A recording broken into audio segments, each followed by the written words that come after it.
पवन सिन्हा जी, इस पर हम लोग सालों से डिबेट करते आए हैं। एक तरफ धार्मिक मान्यताएं और दूसरी तरफ वैज्ञानिक मान्यताएं। आप किस तरह से ये जो सलाह है, ये जो एडवाइस जारी की जाती है, एडवाइजरी जारी होती है धार्मिक मान्यताओं को लेकर, इसे कैसे देखते हैं आप? जी, लेकिन मैं आपकी बात को कोट करना चाहूंगा कि आपकी झगड़ा तो वैसे भी नहीं करना चाहिए। ये बहुत सुंदर बात कही आपने और शायद हम इस बात से सबसे ज्यादा पीड़ित है भारत में। चलिए, बिल्कुल। खैर, ये जो धार्मिक मान्यताएं हैं ये कहीं भी वैज्ञानिक मान्यताओं से अलग नहीं है। बस समस्या थोड़ी सी ये हो जाती है कि जो धार्मिक मान्यताएं हैं उसमें थोड़ा लोकाचार जुड़ जाता है। लोकाचार जुड़ने की वजह से उसमें एक भय की उत्पत्ति होती है और भय की उत्पत्ति से अंधविश्वास बढ़ जाता है। बाकी दोनों में कहीं ना कहीं समानता है। देखिए, उस वक्त में जिस वक्त हमारे शास्त्रों में इन ग्रहणों के बारे में लिखा जा रहा था उस वक्त लाइट नहीं थी।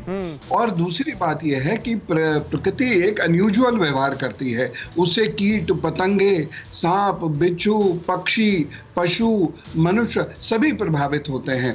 उससे पूरी वनस्पति, पूरी प्रकृति प्रभावित होती है। तो इसलिए आप देखिएगा कि हाई और लो टाइड के समय में ज्यादातर जगह पर कोस्ट गार्ड्स अलर्ट हो जाते हैं क्योंकि पानी ऊपर जाता ही जाता है और उसके बाद फिर नीचे जाता है। तो ये मान्यताएं दोनों एक सी हैं। अब चूंकि लाइट नहीं है इसलिए उन्होंने कहा चुपचाप लेटे रहो, लेकिन उसके साथ अब भय जुड़ गया कि कुछ भी काम करेंगे तो उससे अनिष्ट हो जाएगा, जबकि ऐसा नहीं है। तो वो भय जुड़ जाता है। दरअसल जो अनसीन चीजें होती हैं, जो चीजें सीधे दृष्टिगत नहीं होती हैं, उनके साथ एक भय जुड़ा रहता है। जैसे सूर्य ग्रहण के साथ एक भय कई जगह पर, भारत में भी, अफ्रीका में भी जुड़ा हुआ है कि जैसे सूर्य ग्रहण पड़ना शुरू होता है वो तीर कमान में आग लगा के सूर्य की तरफ मारना शुरू कर देते हैं कि कोई इसे खा रहा है राक्षस। अच्छा। तो हम इसे मार दें पहले से पहले ही।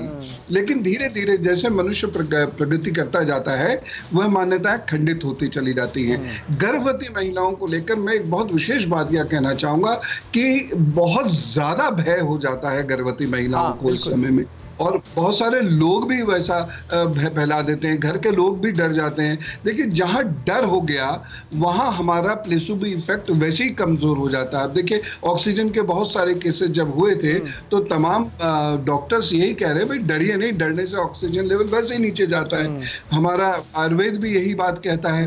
तो उससे ना होते से भी कोई परेशानी उस गर्भवती महिला को हो जाएगी अगर उसको भय हो गया। जबकि ऐसे कोई एविडेंस, मैंने खुद इस पर रिसर्च की है, ऐसे एविडेंसेस नहीं हैं। और अगर 10-20 हजार गर्भवती महिलाओं में 2-4 केसेस न्यूट्रिशन के होते हैं तो उसका कारण ग्रहण नहीं, कुछ और भी हो सकता है। तो इसीलिए उन्हें निश्चिंत रहना है। अब सुई धागा कैंची का काम ये इसलिए नहीं किया जाता है क्योंकि अंधेरा हो जाता था, अनयूजुअली अंधेरा हो जाता है कहीं कहीं पर। तो भारत में इस बार तो चूंकि पेनुम्ब्रा है, उपछाया ग्रहण है, लेकिन बहुत सारी जगहों पे हाई टाइड बहुत ऊंचा जाएगा। और जो फार ईस्ट के ये जो देश हैं, सिंगापुर वगैरह, आप देखेंगे कि यहाँ पर भी लहरें बहुत तेजी से उछलेंगी और यहाँ पर भी समस्याएं 6 महीने में दिखाई देंगी। तो इस प्रकार से दोनों मान्यताएं एक ही हैं। धर्म और विज्ञान का आपस में क्या कनेक्शन है, इसको बखूबी आपने पवन सिन्हा जी समझाया। और ये भी आपकी सलाह बहुत ज्यादा महत्वपूर्ण है और अपने दर्शकों को भी हम ये सलाह देना चाहेंगे कि किसी भी तरह के अंधविश्वास से आप बिल्कुल दूर रहें।